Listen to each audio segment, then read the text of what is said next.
বন্ধুরা, শাশুড়ি মা রান্নাঘরে তোমাদেরকে অনেক অনেক স্বাগত। দেখো আজকে আমাদের দুপুরে মেনুতে কি কি রান্না হয়েছে তোমাদেরকে সেটাই শেয়ার করছি। দেখো রয়েছে সাদা ভাত, রয়েছে আলু ভাতে, রয়েছে দেখো লাউ দিয়ে ডাল, আমাদের গাছের লাউ। দেখো লাউ দিয়ে ডাল,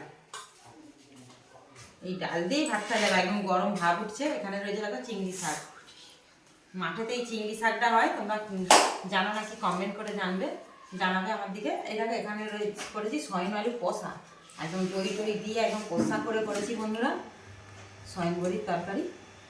আর এখানে রয়েছে দেখো বেগুন, দই বেগুন। তোমাদেরকে এই রেসিপিটা আমি শেয়ার করেছি, তোমরা রেসিপিটা দেখে নিবে, কমেন্টে জানাবে আমার এই রেসিপিটা কেমন লেগেছে। আর এখানে রয়েছে দেখো আলু ভাজা, আলু ভাজাটাও নিয়ে নিই। আজকে আমাদের এইগুলোই রান্না আছে। তোমাদের যদি আমাদের রান্নাগুলো ভালো লাগে, যেহেতু নিরামিষ অনেক কিছুই রান্না করেছি, তোমাদের যদি আমাদের এই রান্নাগুলো ভালো লাগে লাইক কমেন্ট শেয়ার করো, আমাদের চ্যানেলটা সাবস্ক্রাইব করে নিও, তাহলে যা কিছু রান্না রেসিপি ভালো সবই দেখতে পারবো। অনেক অনেক ভালো।